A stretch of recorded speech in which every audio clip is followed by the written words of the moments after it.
Polemik ijazah Presiden ke-7 Republik Indonesia Joko Widodo kembali memasuki babak baru. Tersangka kasus dugaan tudingan ijazah palsu Joko Widodo, Roy Suryo dan Tifauziah Tiasuma atau Dr. Tifa resmi dijemput paksa oleh pihak kepolisian pada Jumat 19 Juni lalu. Berkas perkara Roy Suryo dan Dr. Tifa rencananya akan diserahkan kepada Jaksa Penuntut Umum pada Senin 2 Juni esok. Tim kuasa hukum pun menyiapkan sejumlah langkah untuk menghadapi pelimpahan perkara serta akan mengajukan penangguhan penahanan dengan melampirkan dukungan dari sedikitnya 50 tokoh masyarakat sebagai jaminan.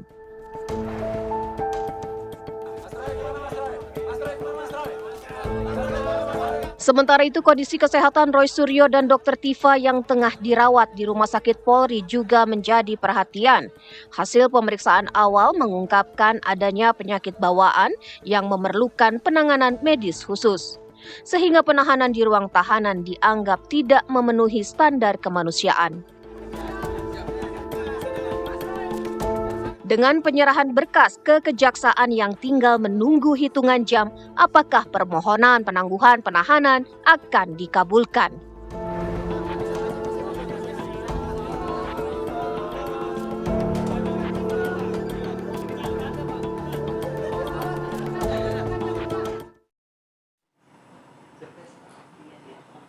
Ya, pemirsa, Wakil Presiden Gibran Rakabuming Raka menanggapi perkembangan proses hukum yang melibatkan Roy Suryo dan juga Dr. Tifa. Ya, Gibran meminta semua pihak untuk mengikuti proses yang sedang berjalan serta mendoakan kesehatan keduanya yang tengah dirawat di RS Polri. Ya, diikuti saja proses yang ada ya. Dan yang paling penting kita doakan yang terbaik untuk Bapak Roy Suryo dan Dr. Tifa, karena kemarin saya dengar beliau berdua dirawat di RS Polri. Semoga segera sembuh, semoga segera pulih. Itu saja doa saya. Ya, terima kasih. Kami ajak Anda pemirsa langsung berdialog bersama dengan Heri Firmansyah, pakar hukum pidana Universitas Tarumanegara. Selamat pagi, Mas Heri. Selamat pagi Mbak Mala dan Mbak Ana ya. Assalamualaikum warahmatullahi wabarakatuh. Ya. Waalaikumsalam. Mas Heri, kalau kita berbicara murni dari segi perspektif KUHAP begitu ya, apa kemudian urgensi hukum yang tidak bisa ditunda sehingga penangkapan dari kasus Roy Suryo dan juga Dr. Tifa ini harus segera dilakukan terhadap mungkin yang keduanya dikatakan oleh kuasa hukumnya ini adalah kooperatif begitu ya? Mungkin saya hanya menemukan satu syarat yang tercukupi ya. Kalau boleh kita sampaikan itu hanya poinnya adalah ada ancaman pidana yang dimana pasal itu dipasang oleh penyidik atas laporan yang atau aduan yang disampaikan oleh pihak kuasa hukumnya Pak Jokowi kan. Ada ancaman pidana di atas 5 tahun. Nah ini yang kemudian menjadi salah satu kuncian untuk dilakukan penangkapan tadi. Nah dalam konteks itu sebenarnya tidak hanya berhenti dalam hal penangkapan kan, kemudian ada pasti penahanan berikutnya yang ini kita akan pindah ke bagian penahanan di mana penahanan itu ada di pengaturan pasal 99, di pasal 100 dan juga kalau nanti di ujungnya kita ikuti kasus ini kan ada penangguhan penahanan pasal 110. Nah sebenarnya bicara tentang penahanan kan berarti sebelumnya ada tindakan atau upaya yang dilakukan oleh penyidik, misalnya memanggil Mas Roy Suryo dan kawan-kawan tadi. Nah kalau dalam syarat penahanan kita masuk ke penahanan karena penangkapannya sudah lewat, ini kita bicara dalam konteks bahwa seharusnya itu ada pemanggilan. Ya, minimal ada 2 kali pemanggilan yang dilakukan dan orang tersebut tidak hadir dan tidak hadirnya bukan dengan alasan yang sah katakan. Nah, ini misalnya dia berusaha untuk mangkir, menghindari proses pemeriksaan. Nah ini kan berarti bisa dilakukan upaya paksa dalam hal ini adalah penahanan. Nah ini yang kemudian oleh tim kuasa hukumnya Roy Suryo dan kawan-kawan coba diajukan ya. Kepada penangguhan penuntutan yang memang dalam pasal 110 KUHAP Undang-Undang 20 tahun 2025 diatur mengenai hal itu. Bisa saja diajukan oleh tersangka atau terdakwa, dalam hal ini juga diwakili oleh kuasa hukum atau pihak di luar dari yang berperkara tadi, karena dia bisa sebagai penjamin ya. Penjaminnya adalah orang-orang Baik. yang kemudian merasa bisa menjamin Mas Roy Suryo ini tidak kemudian melarikan diri atau menghilangkan barang bukti. Nah, ini kan juga kita sebenarnya menekankan pada penangkapan dan penahanan ini lebih kepada syarat objektif Mbak Mala dan Mbak Ana. Nah, Mhm. apakah kemudian Ya, konteks syarat objektif ini terpenuhi atau tidak, ini yang sebenarnya menarik dalam kasus ini, begitu.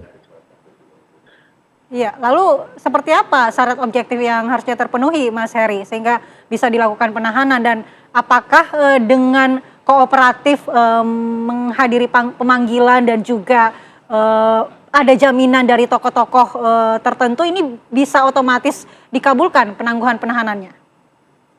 Nah, ini yang kita tidak tahu dan ingin mempertanyakan ya, bagaimana hubungan komunikasi antara pihak Bang Roy Suryo dan kawan-kawan ini melalui kuasa hukum dengan pihak penyidik. Nah, kalau kita lihat kan beliau nggak ada bepergian ke luar negeri. Misalnya kalau kita bicara pada poin berupaya melarikan diri misalnya, ini kan misalnya kita contohkan ada dia mengambil uang dalam jumlah besar, membeli tiket untuk pergi ke luar negeri. Oke lah, kita katakan itu sebagai berupaya melarikan diri. Tapi kalau tidak, ya dasar apa yang digunakan oleh penyidik untuk kemudian melakukan penahanan itu sesegera mungkin. Nah, ini kan jadi bahan pertimbangan yang kemudian mengapa coba diajukan dulu penangguhan penahanannya oleh tim kuasa hukum. Ini sangat menurut saya sangat masuk akal ya, reasonable sekali ketika hal itu diajukan. Karena dalam konteks syarat objektif sekarang itu kan tidak melihat pada hanya asumsi ya, tapi kemudian ada upaya yang lebih konkret, yang lebih objektif kita katakan, untuk seseorang itu dikatakan dia melarikan diri. Karena bahasanya dikatakan di situ ada berupaya. Berupaya itu berarti ada tindakan yang dilakukan. Nah, tindakan apa yang dilakukan oleh si Roy Suryo dan kawan-kawan ini sehingga akhirnya perlu, menurut penyidik, hemat penyidik, ini perlu dilakukan penahanan. Nah, menurut saya ini yang harusnya Oke, jadi penjelasan juga, karena kita kan nggak hanya bicara dalam kasus Roy Suryo saja kan, bisa saja dalam kasus-kasus yang lain tindakan semacam ini terjadi kembali oleh pihak yang berwenang ya, seakan-akan dengan menggunakan ketentuan undang-undang ya semuanya bisa dibenarkan begitu ya, padahal ada beberapa syarat yang harus juga dipenuhi. Ini menurut saya juga harus jadi catatan kritis kita hmm, melihat kasus ini, begitu Mbak Mala. oke. Mas Heri, dalam praktik hukum pidana sendiri, apakah pelimpahan kejaksaan biasanya ini dilakukan dengan menghadirkan tersangka secara sukarela atau memang biasanya lazim dalam melakukan penahanan, penangkapan? Ya, bisa saja case-case-nya berbeda ya. Untuk kasus-kasus tertentu tadi kita katakan, misalnya orangnya sudah melakukan perlawanan, menghindari pemanggilan dengan sebenarnya sudah dilakukan pemanggilan dengan sah dan dia tidak memberikan alasan yang sah untuk tidak hadir, maka bisa saja dilakukan upaya paksa. Ketentuan pasal 89 KUHP Undang-Undang 20 tahun 2025, penangkapan, penahanan itu masuk dalam bagian upaya paksa. Bisa saja dilakukan oleh masing-masing, apakah oleh penyidik di dalam level kepentingan tertentu misalnya, terutama bagi kepentingan penyidikan, karena keterangannya diperlukan misalnya. Tapi dalam hal konteks bahwa sebenarnya kooperatif, orangnya nggak kemana-mana, masih juga kadang seliweran di media, itu juga kemudian menjadi pertanyaan besar bagi kita, mengapa kemudian harus dilakukan penahanan. Kalaulah cara berpikir pembentuk undang-undang di KUHP yang baru itu sebenarnya tidak ingin terlalu menunjukkan adanya subjektivitas, kemudian juga memberikan ruang untuk penghormatan terhadap hak asasi manusia dan tidak bicara tentang lex talionis yang bicara tentang hukuman semata. Harusnya ya Mhm. hal ini dipertimbangkan oleh penyidik. Jangan sampai KUHP kita yang baru ini semangatnya masih ditegakkan dengan cara-cara yang lama, cara yang konvensional. Nah, ini menurut saya menjadi catatan dan sebenarnya perlu diperjelas juga alasan apa yang kemudian menjadikan ini harus dilakukan penahanan. Memang kalau kita lihat rentang kasus ini sudah lama ya. Kasus ini udah banyak hal-hal yang menurut kita sebenarnya sudah terlalu panjang ceritanya, karena bahkan kasus ini juga dibuat oleh beberapa tersangka itu dijadikan kelompok-kelompok ya. Mhm. Kemudian akhirnya ada yang minta maaf, kemudian ada yang diberikan keadilan restoratif, bahkan sekarang berbalik menjadi die hard-nya Pak Jokowi, gitu kan, seakan-akan ini kan menurut saya juga satu hal yang sebenarnya membuka peluang hal-hal semacam ini terjadi, karena ya terlalu lama penanganan perkaranya, tidak sesegera mungkin.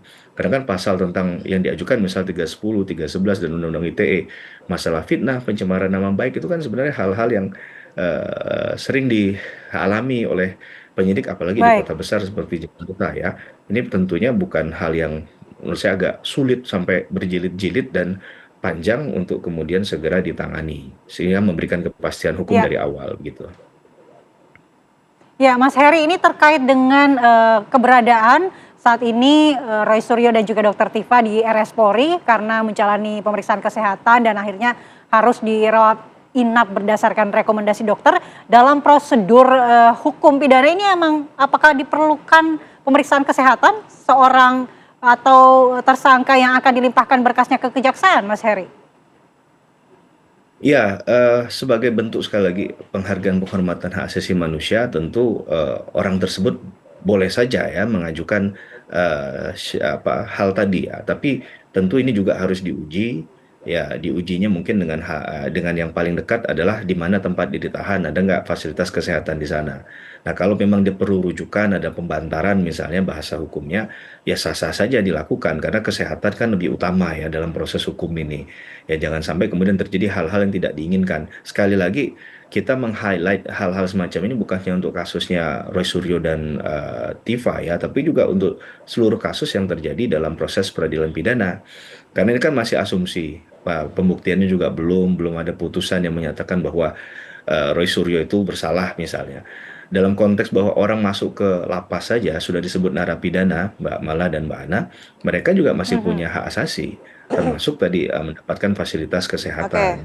Nah, kalau ternyata tidak layak Mhm. di fasilitas kesehatan yang ada di sekitar tempat tersebut atau instansi yang menahan, maka bisa saja diajukan ke pihak luar untuk mendapatkan fasilitas kesehatan yang lebih baik dan lebih layak demi Oke. kesehatannya sekali Oke. lagi.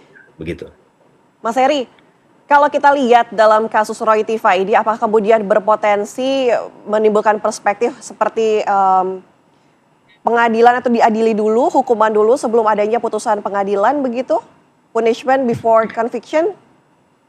Ya, ya ini menarik. Sebenarnya ini hal yang kita bisa bedakan antara tersirat dan tersurat ya Mbak Ana ya. Mungkin saja dengan berlarut-larut orang akhirnya gemes yang dulu akhirnya jadi daihatnya Pak Rosuryo juga akhirnya berbalik.